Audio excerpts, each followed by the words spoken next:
Hello, welcome to Ken Studies. CAPF AC 2022 mentorship program में आज हम टारगेट सेशन 7 दे रहे हैं। तो अब जो आपका है इकोनॉमी स्टार्ट होता है पेपर 1 में, और पेपर 2 में ग्रामर आपका जो चल रहा है, जो सक पार्ट चल रहा है, और आपको ऑलरेडी टेस्ट दिया जा रहा है दोनों पेपर में। तो उसके अनुसार आपको चलते रहना है। पेपर 1 का जो इकोनॉमी है, अब तक हमने 2 सब्जेक्ट को कंप्लीट करा। पहले हिस्ट्री को कंप्लीट करा, और उसके बाद हिस्ट्री के बाद पॉलिटी को कंप्लीट करा।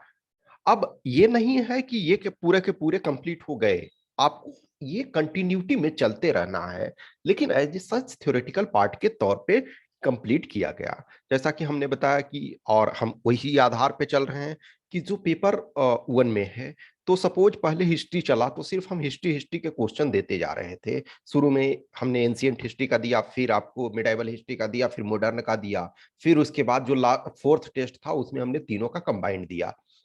लेकिन जब हम पॉलिटी में स्टार्ट किए तो मेजोरिटी पॉलिटी का क्वेश्चन दिए, लेकिन आपको हिस्ट्री के भी कुछ क्वेश्चंस देते गए, इस वजह से कि आपका प्रैक्टिस जो है वो कंटिन्यू चलता रहे।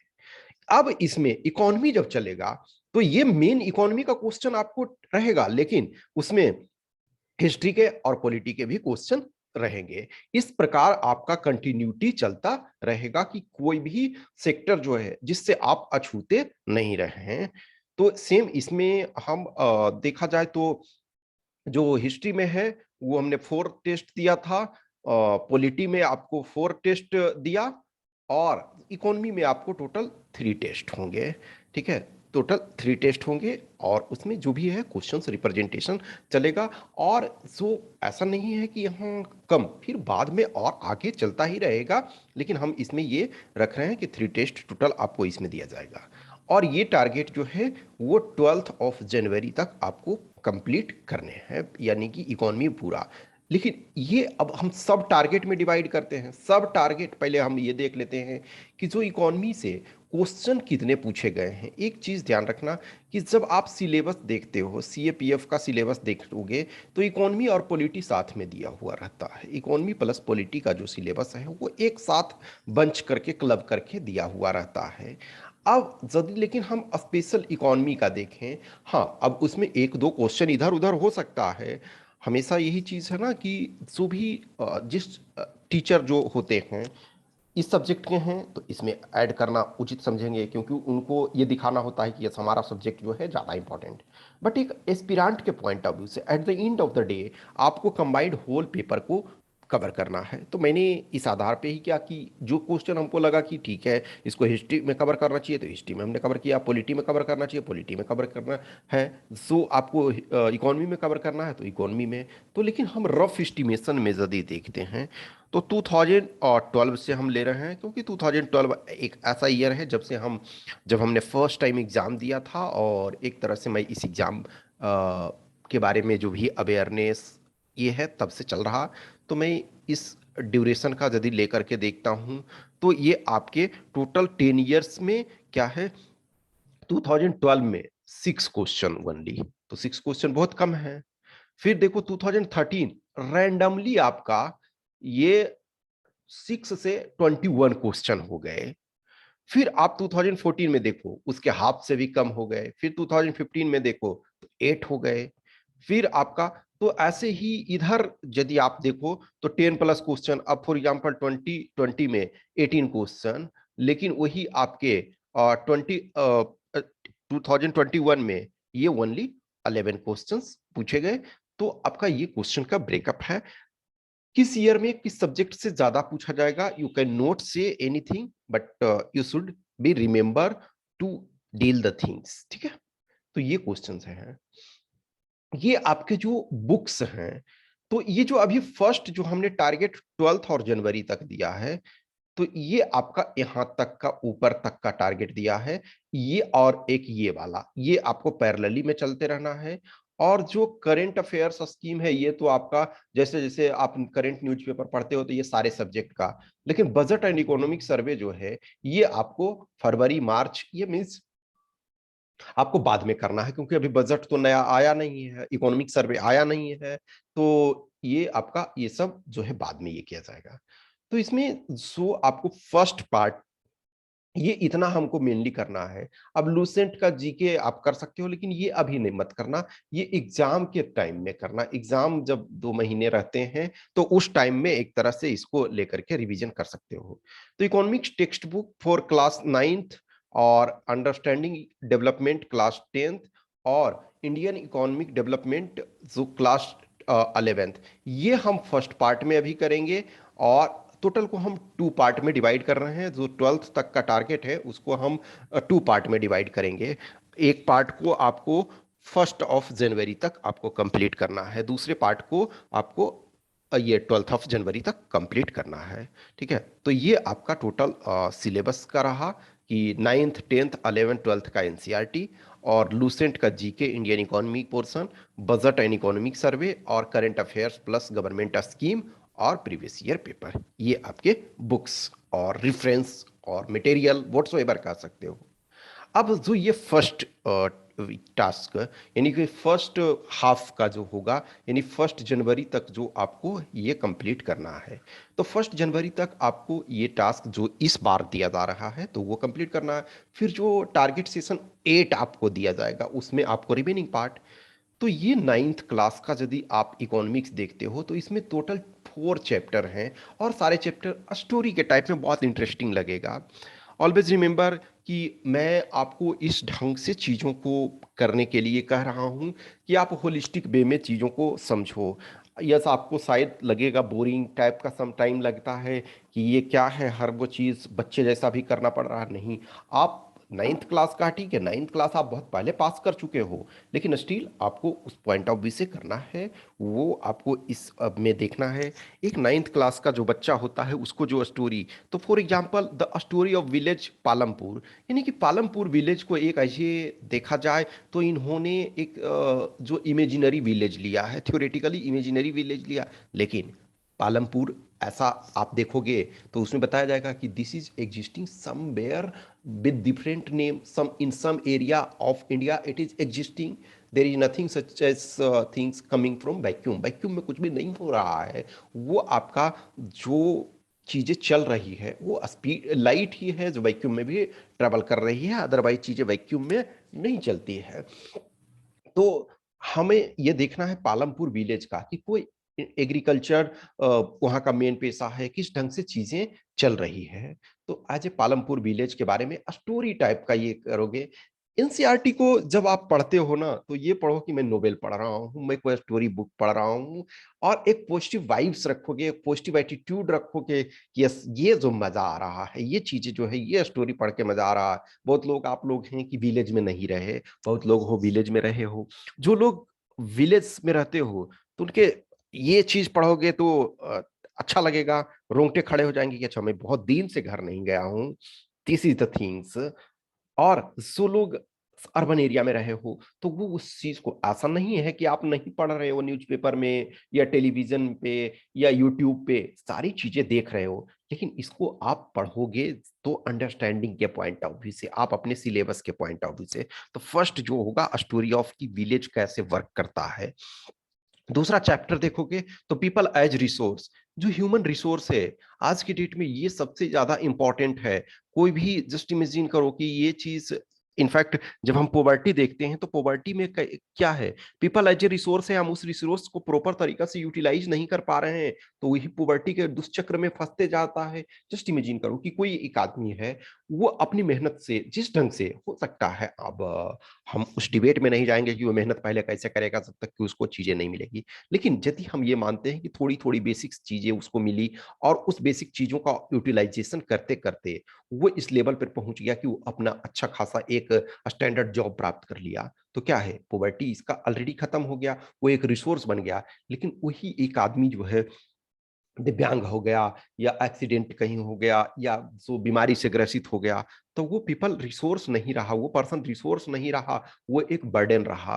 सो हम टर्म डेमोग्राफिक डिविडेंड पढ़ते हैं कि यदि पीपल को रिसोर्स के तौर पे कन्वर्ट किया जा सकता है लेकिन वही हम उसका प्रॉपर तरीका से डेवलपमेंट ना कर पाए, उनका प्रॉपर तरीका से विकास ना कर पाए, तो वही डेमोग्राफिक डिविडेंड जो है डेमोग्राफिक डिजास्टर हो जाता है, डेमोग्राफिक नाइटमेयर हो जाता है कि वो आपका कुछ जो है वो कन्वर्ट नहीं हो रहा है। जस्ट एग्जांपल लो कि एक इंजीनियर को आपने बीटेक कराया 4 इयर्स के लिए, उस पे स्किल्स देने का कोशिश किया, लेकिन वो प्रॉपर स्किल नहीं सीख पाया, वो प्रॉपर तरीका से चीजों को कर नहीं पाया और वो पॉकेट मार बन गया।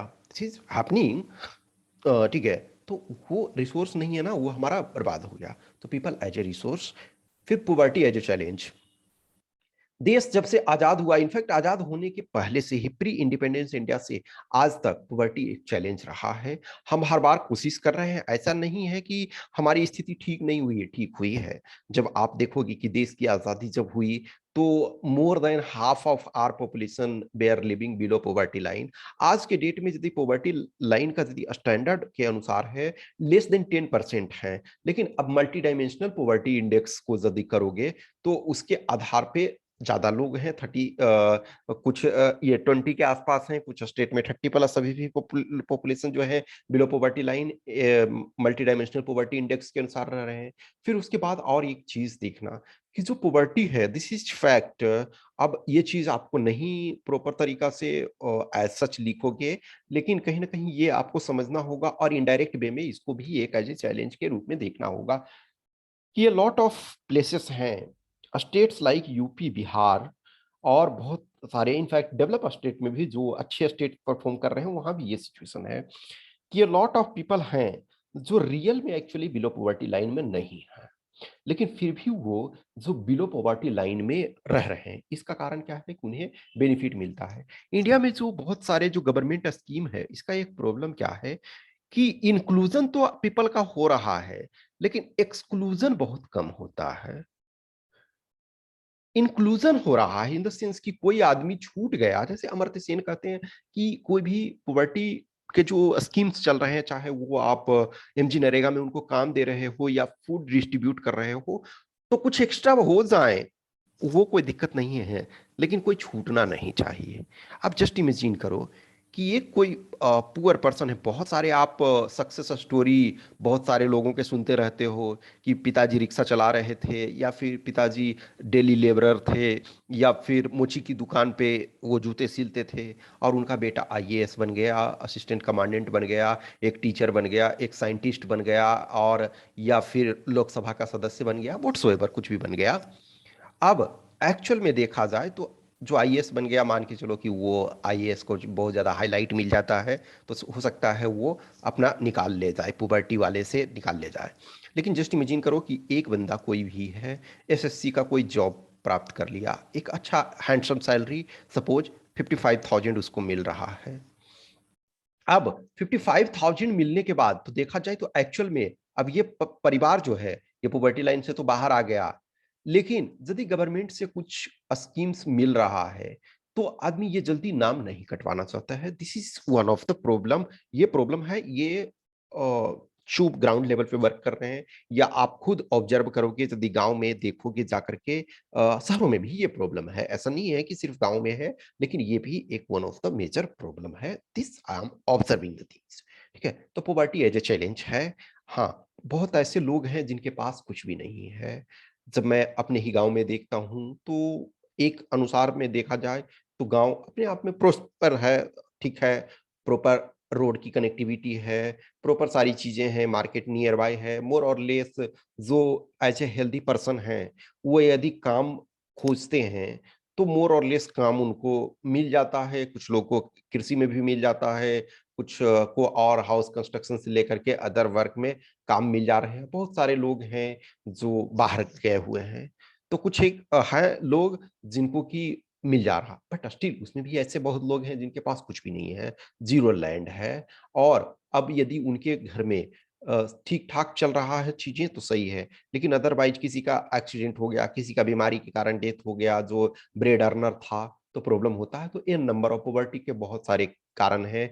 हिस्टोरिकल रीजंस हैं आपके, जो अंग्रेजों की ब्रिटिश की पॉलिसी थी, फिर हमारा जो एसेट डिस्ट्रीब्यूशन है, जो लैंड डिस्ट्रीब्यूशन है, रिसोर्सेज डिस्ट्रीब्यूशन है, उसके कारण तो उसको चैलेंज है। अब उस चैलेंज को निदान करने का तरीका है। तो फोर्थ जो चैप्टर इसमें होगा कि food security in India. In fact देखो, जो फूड सिक्योरिटी एज ए एक तरह से राइट टू फूड के रूप में ये देखा गया, ठीक है, बाद में अदरवाइज फूड सिक्योरिटी का पहले से ही चल रहा है कि हम किस ढंग से फूड सिक्योरिटी, तो पहले इनफैक्ट देखोगे यदि देश आजाद हुआ तो आजाद होने के पहले 1940 के डिकेड में जो था, बंगाल का 1/3 पॉपुलेशन पेरिश कर गया, डेथ हो गया स्टारवेशन से, कि फेमाइन आया और लोगों को खाने के लिए कुछ भी नहीं था। जस्ट इमेजिन करो कोई उस दृश्य को, तो आपका मन कांप जाएगा कि ये सिचुएशन भी था इंडिया में। यस, आज शायद आपने उस चीज को नहीं देखा, लेकिन वो सिचुएशन था। 1960 में देखो, हमने इंडिया ने 2 वॉर फेस किया, पाकिस्तान और चाइना से, और उसके बाद जो है फसल का प्रोडक्शन जो है सूखे के कारण बहुत स्थिति बुरी हो गई। तो हमने फूड सिक्योरिटी के बारे में सोचना शुरू किया कि जो लोगों के पास मिनिमम भोजन तो होना चाहिए।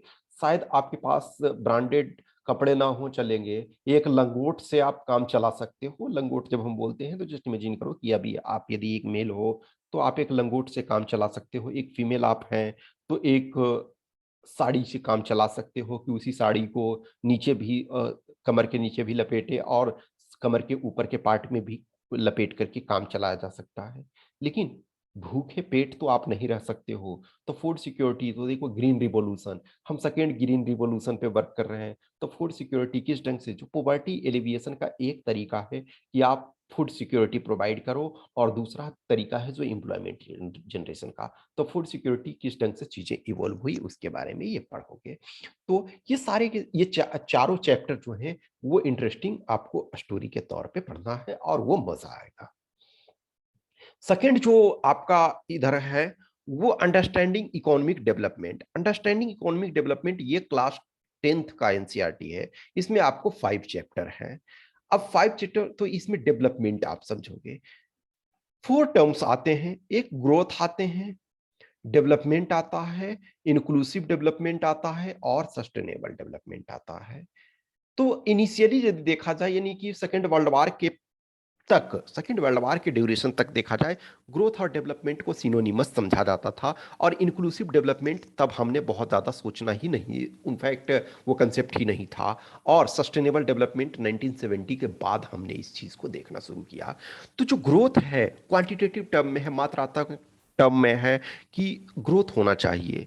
इंडियन इकोनॉमी मान के चलो 5 ट्रिलियन हमको करना है, तो 5 ट्रिलियन के लिए सपोज 9% के रियल रेट में ग्रोथ करने की आवश्यकता है। लेकिन वो ग्रोथ जो है वो रियल में डेवलपमेंट हो रहा है, जनता को स्वास्थ्य सेवाएं हमारी अच्छी हो रही है, शिक्षा की सेवाएं हमारी अच्छी हो रही है, बम्पी रोड तो नहीं है, रोड हमारा ठीक है, लोगों को ट्रेन में जगह मिल रही है। ये सारी चीजें जो है कि ग्रोथ का जो एडवांटेज है वो डेवलपमेंट के तौर पे भी होना चाहिए। जस्ट इमेजिन करो कि सैलरी हमने बढ़ा दिया सबका, लेकिन न्यूट्रिशन नहीं मिल पा रहा है, अच्छी स्वास्थ्य नहीं मिल पा रही है, तो उसका क्या मतलब है? किसी को सैलरी 1 लाख कर दो, बीमार पड़ा तो हॉस्पिटल नहीं मिल पा रहा है, तो वो पैसा 1 लाख रुपया पर मंथ कर दोगे और बेचारा ट्रीटमेंट नहीं पा रहा है, सही भोजन नहीं प्राप्त कर रहा है, इंटरटेनमेंट के सही साधन नहीं है, रोड ऐसा है कि कब गाड़ी पलट जाएगा पता नहीं है, तो उसका कोई मतलब नहीं है। अब इंक्लूसिव डेवलपमेंट आता है। इंक्लूसिव डेवलपमेंट में यानी कि जो डाउन रोडन सेक्शन ऑफ सोसाइटी है, जो लोअर लेवल सोसाइटी में है, जैसे हमने जो लास्ट जो 9th क्लास का देखा, उसमें पोवर्टी आपका है, उसके पोवर्टी के कारण ही आपको फूड सिक्योरिटी का अरेंजमेंट करना पड़ रहा है। तो वो उनको भी, जो लोग सेक्शन जिस सेक्शन के सोसाइटी छूट गए हैं अपने आप में, जस्ट इमेजिन करो कि आप पढ़ के असिस्टेंट कमांडेंट बन गए, आप सीडीएस में से जाकर के आईएमए में अधिकारी बन गए, या आप आईएएस बन गए, या स्टेट पीसीएस या एसएससी में कुछ में जॉब प्राप्त कर लिए, तो आप तो सेल्फ सफिशिएंट हैं। आप या फिर प्राइवेट सेक्टर में आप इंजीनियर बन गए, या एनालिस्ट बन गए, या व्हाट्सोएवर बन गए, तो आपके पास तो अपॉर्चुनिटी है, आपके पास है कि आप अपना पेट भर सकते हो सारी चीज़ों को। लेकिन हमें डाउन जो सेक्शन अपने आप फुलफिल करने, चीज़ों को फुलफिल नहीं कर सकते हैं, तो उन्हें आवश्यकता है। फिर आता है सस्टेनेबल डेवलपमेंट। सस्टेनेबल डेवलपमेंट का मतलब है कि जो नेक्स्ट जनरेशन है, हमें इन्वायरमेंटल प्रोटेक्शन को भी ध्यान रखना है, कि ये नहीं कि हम आज पूरे जंगल को अपने सुविधा के लिए काट दें तो आगे का जनरेशन का क्या होगा। तो जो नेक्स्ट जनरेशन है हमें उसको भी ध्यान रख कर करना है। अब ये जो सेक्टर ऑफ इंडियन इकोनॉमी है, तो sector of Indian economy mainly 3 है, लेकिन आप आगे चलोगे तो और आपको मिलेंगे। तो जो 3 आपके आते हैं, वो 3 में क्या है? सबसे पहले प्राइमरी, उसके बाद सेकेंडरी, उसके बाद टर्सरी। इंडिया ने हाउएवर देखा जाए तो प्राइमरी से टर्सरी पे जंप कर गया, लेकिन अभी भी पर्सन के पॉइंट ऑफ व्यू से, इंप्लॉयमेंट के पॉइंट ऑफ व्यू से, नंबर ऑफ पीपल जो एम्प्लॉयड है, एग्रीकल्चर यानी प्राइमरी जो है, प्राइमरी में agriculture and allied activity plus mining and quarrying, यानी कि प्रकृति से जो डायरेक्ट दोहन करते हो उसको हम कहते हैं आपका प्राइमरी। सेकेंडरी जो है, प्राइमरी को यूज करके जो हम मैन्युफैक्चरिंग करते हैं, कंस्ट्रक्शन करते हैं, वो एक तरह सेकेंडरी। टर्शरी जो आपका होता है कि सर्विस सेक्टर होता है, जैसे आईटी सेक्टर है, टीचिंग है, और आपका मेडिकल प्रोफेशन है, चार्टर्ड अकाउंटेंट है, एडवोकेट हैं, ये सब सर्विस सेक्टर में आते हैं। तो सेक्टर ऑफ इंडियन इकोनॉमी किस ढंग से कंट्रीब्यूशन है, ये इसके बारे में बेसिक अंडरस्टैंडिंग प्राप्त करोगे। फिर आपका होता है मनी एंड क्रेडिट, कि मनी जो भी, जस्ट इमेजिन करो कि मनी जब प्रॉपर नहीं था, इनफैक्ट आज भी कुछ एरिया में बार्टर सिस्टम चलते हैं। तो बार्टर सिस्टम में क्या होता है, डबल कोइंसिडेंस ऑफ डिमांड होता है, कि मांग का जो दोहरा संयोग जो है, कि मान के चलो कि मैं आपको टीचिंग कर रहा हूं, सपोज मैं असिस्टेंट कमांडेंट के लिए टीचिंग कर रहा हूं। अब yes, a lot of things है कि मैं आपको फ्री गाइडेंस भी दे रहा हूं और कुछ के लिए पैसे भी मैं चार्ज करता हूं। तो पैसे यदि चार्ज कर रहा हूँ, जस्ट एग्जांपल करो कि पैसे नहीं होते, तो कुछ लोग ये बोलते कि सर ठीक है, आप ये मुझे पढ़ा रहे हो, तो या तो मैं आपको गेहूं भिजवा दूं, या फिर कपड़े आपको घर में भिजवा दूं, या फिर उसके जगह सर आप कुछ स्किल सीख लो, मैं गिटार गिटार बजाना जानता हूं, तो आप इसके बदले में जो आप मुझे असिस्टेंट कमांडेंट बना रहे हो, तो आप गिटार बजाना सीख लो। अब मुझे भाई गिटार नहीं सीखना है, या गेहूं मेरे घर में है, कपड़े है, मैं मार्केट से खरीद सकता हूँ, तो मनी है तो इसकी जरूरत ही नहीं है, ठीक है, मैं बाकी पैसे का जो करूं वो उससे आपको मतलब नहीं है। तो ये मनी एंड क्रेडिट। अब मनी जो है वो दो उसका काम है एक तरह से, एक तो है एक्सचेंज वैल्यू और एक है स्टोर वैल्यू। एक्सचेंज वैल्यू का मतलब है कि आपने पैसे मुझे दिए, आपने पढ़े, या हमने किसी को पैसे दिए, कुछ सामान खरीदे, खाने के से लेकर के कपड़े जूते रहने के लिए, या सर्विस हमने अवेल किया, सिनेमा देखा, या फिर हम घूमने के लिए गए, होटल में रहे, व्हाटसोएवर किए। तो एक मनी जो है एक्सचेंज वैल्यू का काम करता है। दूसरा स्टोर वैल्यू, हमने बहुत सारा गेहूं सपोज पैदा किया, अब उस गेहूं को हम 10 साल तो नहीं रख सकते हैं, लेकिन उसको बेच करके पैसे तो रख सकते हैं। तो पैसे आराम से हम रख सकते हैं, बैंक में भी रख सकते हैं, तो ब्याज भी कुछ मिल जाएगा। तो जो मनी और क्रेडिट, क्रेडिट जो क्या है, सबके पास पैसे नहीं हैं लेकिन किसी के पास सरप्लस है। जस्ट इमेजिन करो कि कोई नौकरी कर रहा है तो उसको 50,000 सैलरी मिल रहा, वो 20,000 ही खर्च कर रहा है, तो 30,000 जो बचा, तो वो 30,000 को वो सेव कर सकता है, बैंक में रख देगा। लेकिन कुछ ऐसे लोग हैं जिनको बिजनेस स्टेब्लिश करना है, किसी को घर बनाना है, किसी को बेटी की शादी करना है, या किसी को इलाज अपना कराना है, वोट करवाना है, उसके लिए उसे पैसे, या किसी किसान को फसल बोने के लिए पैसे चाहिए, तो किसी ने सरप्लस जो है उसने बैंक में जमा किया, और वो सरप्लस जो है वो किसी को मिला। तो क्रेडिट, मनी और क्रेडिट, ठीक है। अब है globalisation and Indian economy. So LPG आप देखते हो, लिबरलाइजेशन, प्राइवेटाइजेशन एंड ग्लोबलाइजेशन, वो आपका है कि इकोनॉमी जो है हमारा ग्लोबल लेवल पे आज compete कर रहा है। फॉर एग्जांपल टीसीएस के वर्ल्ड में बहुत सारे कंट्री में उनके ऑफिस हैं, इन्फोसिस उनके कई कंट्री में ऑफिस हैं, या फिर माइक्रोसॉफ्ट के ऑफिस इंडिया में है, फेसबुक के इंडिया में ऑफिस हैं। तो बहुत सारे जो हैं globalisation and Indian economy. Globalisation जो एलपीजी रिफॉर्म के बाद हमारी इंडियन इकोनॉमी किस ढंग से प्रभावित हुई, उसके बाद फिर है कि नेक्स्ट कंज्यूमर राइट। अब फॉर एग्जांपल आपने कोई प्रोडक्ट खरीदा, जस्ट इमेजिन करो कि आप मेडिसिन कोई खरीद रहे हैं, कोई मेडिसिन खरीद रहे हैं, अब बुखार आपको लगा सपोज, और आपने बुखार ठीक होने के लिए मेडिसिन खरीदा, और वो जो मेडिसिन है वो ठीक ना होने की अपेक्षा जो है और आपका तबीयत खराब कर दे, तो आप कंज्यूमर कोर्ट में फाइल करोगे ना केस। अब मान के चलो कि आपने फूड आइटम को खरीदा, उस फूड आइटम में एडल्ट्रेशन था, यानी आपने खरीदा सपोज काली मिर्च, और उसमें आपको कुछ और चीजें मिल गई, कुछ पत्थर मिल गए, या पपाया के सीड मिल गए सपोज, तो आपने पैसे तो दिया काली मिर्च का, आपको कुछ और मिल गया, आपने जीरा का पैसे दिया, कोई और चीजें मिल गया। तो कोई चीज है कि कंज्यूमर के पास, या आपको बस में ले जाया गया कि यस ये आपका वोल्वो बस है, ये है सुविधा, ये सुविधा, ये सारी चीजें, अब उसमें से आपको वो सुविधाएं नहीं मिली, ठीक है। तो जो सुविधा के लिए आप वहां गए थे, तो वो आपको नहीं मिल पा रहा है, ठीक है ना। तो आप कंज्यूमर कोर्ट में करोगे ना कि हमको तो पैसे इस चीज के लिए लिए, और आप सुविधा नहीं दे रहे हो। तो ये कंज्यूमर राइट्स है। डिफरेंट डिस्ट्रिक्ट कंज्यूमर कोर्ट है, आपका स्टेट कंज्यूमर कोर्ट है, नेशनल कंज्यूमर कोर्ट है, तो इसके बारे में पढ़ो। 9th और 10th में जो पढ़े हो वो उसको आप 11th 12th में एक तरह से फिर से आपका रिवीजन होगा, फिर से वो चीज आप रिवाइज करोगे। ठीक है, तो इस वजह से एक तरह से जो भी है आपका कोई प्रॉब्लम नहीं है, उसको पढ़ोगे तो वो उसको ब्रॉड स्पेक्ट्रम में फिर आप उसको 11th और 12th में पढ़ोगे। तो इधर आपके 9 चैप्टर हो गए, ठीक है ना।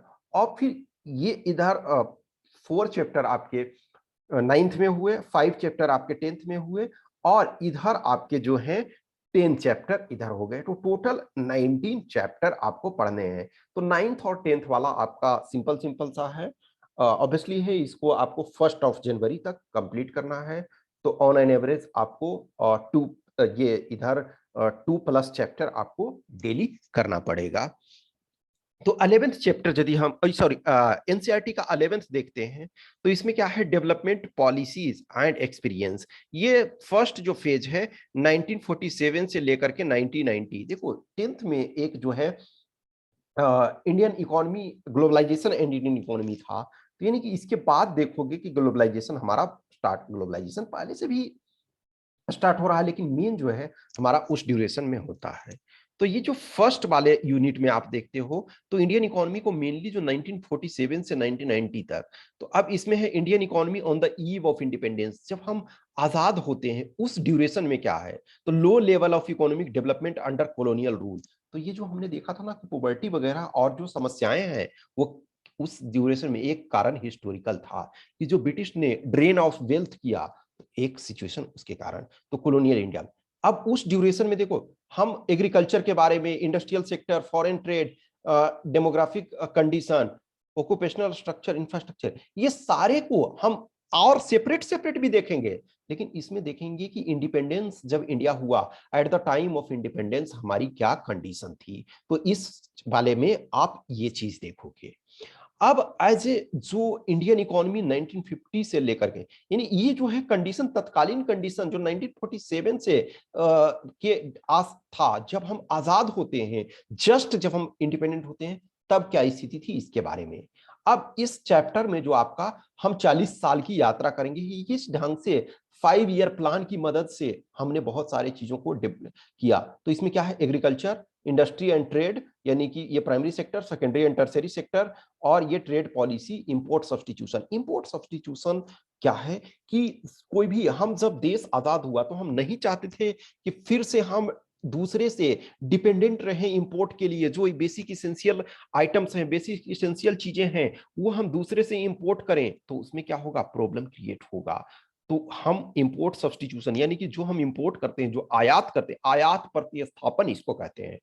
तो जो चीजें हम आयात कर रहे हैं, जो इंपोर्ट कर रहे हैं, उसके जगह हम देश में ही मैन्युफैक्चर करें। इसी वजह से देखोगे सेकंड 5 ईयर प्लान जो है, प्रशांत चंद्र महालनोबिस, महालनोबिस मॉडल उसको कहते हैं, उन्होंने हैवी इंडस्ट्रियलाइजेशन पर जोर दिया कि बेसिक जो आधारभूत इंडस्ट्री है उसको लगाया जाए, आयरन एंड स्टील इंडस्ट्री लगाया जाए, हैवी मशीनरी का इंडस्ट्री लगाया जाए, ताकि हम मशीनों को अपने ही देश में प्रोडक्शन कर सके। अब इंपोर्ट सब्स्टिट्यूशन के लिए आपको क्या करना पड़ेगा, इन्फेंट इंडस्ट्री आर्गुमेंट, यानी कि जो नवजात शिशु यदि पैदा हुआ है तो उसको आपको सपोर्ट देना पड़ेगा। आप डायरेक्ट हैवी इंडस्ट्रियलाइजेशन नहीं कर सकते हैं, तो उसके लिए क्या है, सब्सिडी आपको देना पड़ेगा, सपोर्ट। तो इन्फेंट इंडस्ट्री आर्गुमेंट बोलते हैं। जब एक बच्चा पैदा होता है तो उसको नहीं ना कि आप खली के खिलाफ लड़ाने के लिए स्टार्ट, पहले उसको जॉनसन एंड जॉनसन से आप उसके तेल मालिश करोगे, वर्जिश करोगे शरीर को, तब बच्चा का शरीर एकदम पुलपुल होता है, जो एकदम मुलायम सॉफ्ट होता है, उसको टाइट करोगे, उसको तेल से रगड़ रगड़ करके मालिश करोगे। अब जॉनसन एंड जॉनसन आपके पास यदि नहीं है तो सरसों का तेल लगाओगे, आग में गर्म कर करके सरसों का तेल उसको लगाओगे। ठंडा के मौसम में खास करके बहुत रगड़ते हैं बच्चा को, तो थोड़ा दुरुस्त होता है। तो हमारी इंडस्ट्री को भी दुरुस्त करने के लिए इन्फेंट इंडस्ट्री आर्गुमेंट के तौर पे सपोर्ट देना पड़ता था। आज भी देखो गवर्नमेंट सपोर्ट दे रही है, डिफरेंट फॉर्म में सब्सिडीज दे रही है। यस, आप ये इंडस्ट्री लगाओ। अभी जैसे फॉर एग्जांपल इलेक्ट्रिक व्हीकल के लिए सपोर्ट दे रही है, सोलर पैनल के लिए सपोर्ट दे रही है। तो जो न्यू इंडस्ट्री, गार्बेज वगैरह जो डिस्पोजल है उसमें सपोर्ट दे रही है, बहुत सारी चीजों में। जो इंडस्ट्री खड़ा हो गया है अपने आप में, अब आईटी सेक्टर है, आईटी सेक्टर अपने आप में खड़ा हो चुका है। आईटी सेक्टर हमारा ग्लोबल लेवल पे फाइट कर रहा है। तो उसमें हमको अब बहुत अधिक सपोर्ट की, हाँ कुछ इनडायरेक्ट वे में सपोर्ट मिल जाता है, लेकिन डायरेक्ट वे में सपोर्ट बहुत कम है। तो ये हम इसको देखते हैं। अब देखते हैं liberalisation, privatisation and globalisation. 10th में हमने देखो सिर्फ ग्लोबलाइजेशन और इंडियन इकोनॉमी देखा था। अब एलपीजी देखोगे कि लिबरलाइजेशन क्या है। लिबरलाइजेशन का मतलब है जो पॉलिसी को लिबरल करना। कि पॉलिसी को लिबरल करना का मतलब है कि पहले आप कोई भी चीज करते थे तो गवर्नमेंट में से परमिशन लेना पड़ता था। अब परमिशन आज भी लेना पड़ रहा है, लेकिन बहुत सारी चीजों को मैन्युफैक्चरिंग को बढ़ाना है तो आपको गवर्नमेंट से परमिशन लेने की जरूरत नहीं है। आप बस मैन्युफैक्चरिंग, यदि 10 पेन प्रोड्यूस कर रहे थे आप 15 करने लगो। टैक्स फाइल कर रहे हो उस समय बस फाइल कर दो कि यस हम 15 पेन प्रोड्यूस कर रहे हैं। अब पहले कितना इंपोर्ट करना है, कितना एक्सपोर्ट करना है, कितना मैन्युफैक्चरिंग करना है, हर चीज के लिए उसको लाइसेंस परमिट कोटा सिस्टम कहते थे। अब लाइसेंस परमिट कोटा सिस्टम या इंस्पेक्टर राज, आज भी इंस्पेक्टर राज है इनडायरेक्टली, लेकिन आज थोड़ी सी बहुत सारी पॉलिसी सही हुई है। तो ये एक लिबरलाइजेशन हुआ। और लिबरलाइजेशन में ही एक तरह से हम कुछ डिसइन्वेस्टमेंट करते जा रहे हैं। गवर्नमेंट ही अपनी मेजोरिटी रख रही है, लेकिन कुछ जो है हम शेयर को सेल कर रहे हैं। अब प्राइवेटाइजेशन, प्राइवेटाइजेशन का मतलब है कि मैनेजमेंट जो है, मैनेजमेंट का भी अधिकार हमने बहुत सारी कंपनियों का प्राइवेट सेक्टर को दे दिया। लिबरलाइजेशन में क्या है कि ऑनरशिप जो है कुछ हमने ट्रांसफर किया, लेकिन जो मैनेजमेंट है वो हमने अपने पास रखा। यहां हमने जो है मैनेजमेंट और ओनरशिप दोनों ट्रांसफर किया। अब एक बार आपने लिबरलाइज किया, प्राइवेटाइज किया, तो अब ग्लोबल लेवल पे भी आपको फाइट करना है। तो एक तो ग्लोबल कंपनी को हम अपने यहाँ आने देना है, और दूसरा जो है हमको ये अपनी कंपनी को भी आगे प्रमोट करना है।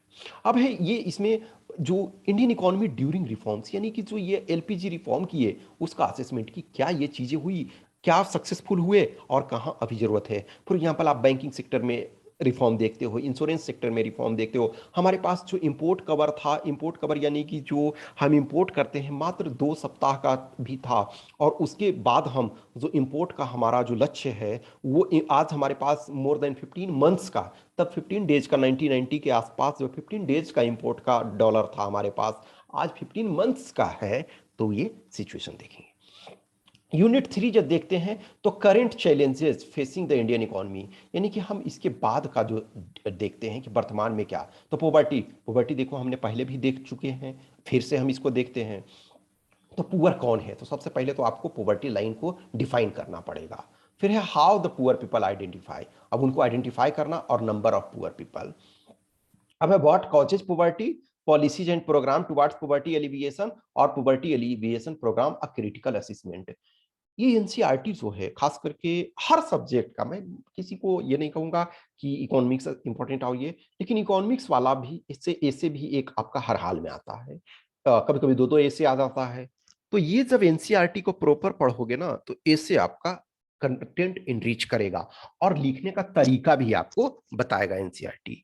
तो ये इसमें पॉवर्टी देखेंगे। इसमें ह्यूमन कैपिटल फॉर्मेशन, हमने पीपल एज रिसोर्स पहले ही देख चुके हैं।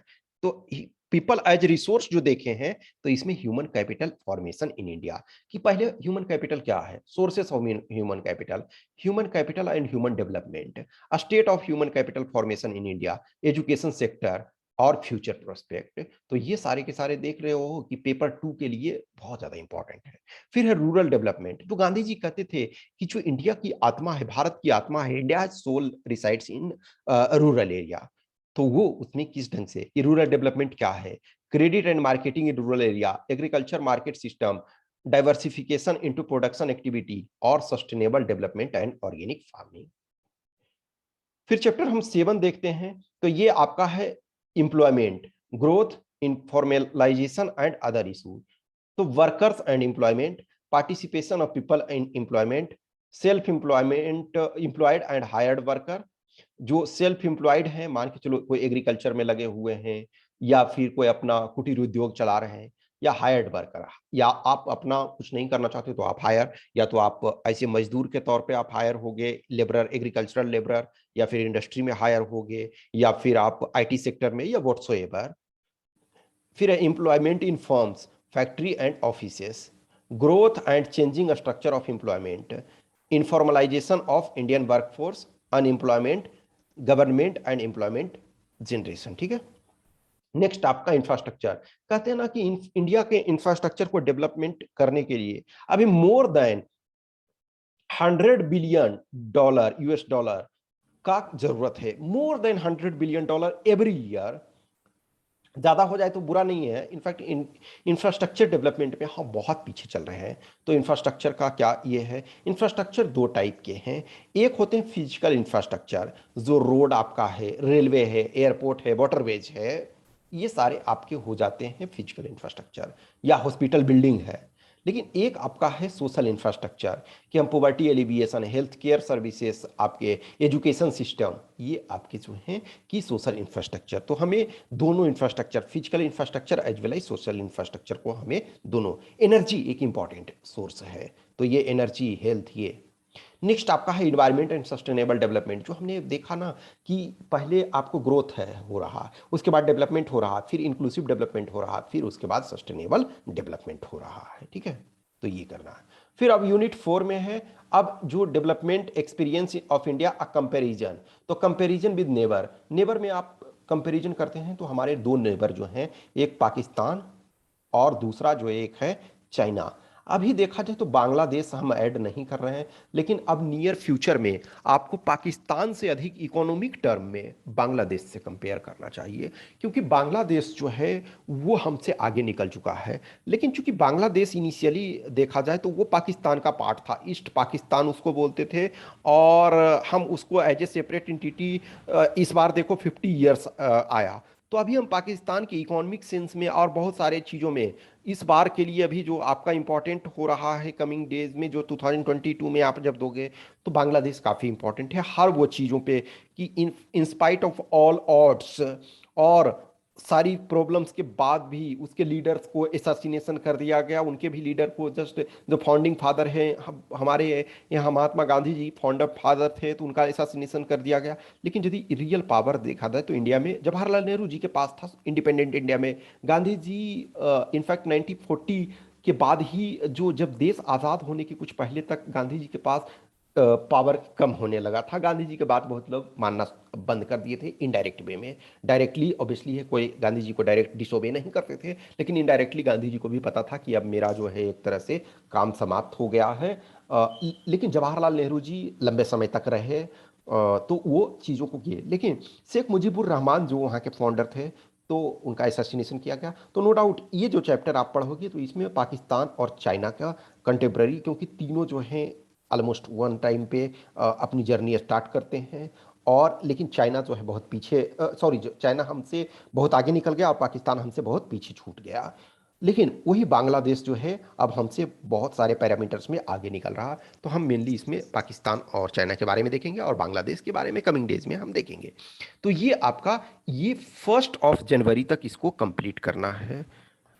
2 जनवरी को आपका फर्स्ट वाला टेस्ट होगा, और फिर दूसरा पार्ट जो होगा, चूंकि आपको 12 तक 12 जनवरी तक करना है, तो दूसरा पार्ट का फिर अब है कि आपको, तो 2 जनवरी को टेस्ट देंगे, फिर 3 जनवरी को आपको दूसरा वाला पार्ट का टारगेट आपको बताएंगे डिटेल में।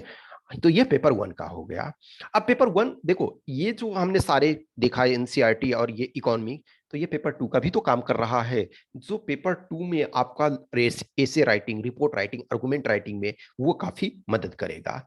फिर आपका जो पेपर 2 में ग्रामर वाले पार्ट में जो है, इस इधर जो है, इधर हम 3 चैप्टर कंप्लीट करेंगे। नरेशन, नरेशन बहुत इंपॉर्टेंट है, हर साल इससे क्वेश्चन पूछा जाता है। एडजेक्टिव, एडजेक्टिव आपका काफी इंपॉर्टेंट है सेंटेंस फॉर्मेशन में। डायरेक्ट आपका एडजेक्टिव शायद नहीं आ सकता है, कभी आता है कभी नहीं आता है। कंजंक्शन डायरेक्ट आपका आ सकता है, नहीं आ सकता है, लेकिन कंजंक्शन जो है, एडजेक्टिव जो है, ये सेंटेंस फॉर्मेशन में बहुत मदद करता है। कंजंक्शन आपको बहुत ज्यादा मदद करता है सेंटेंस फॉर्मेशन में।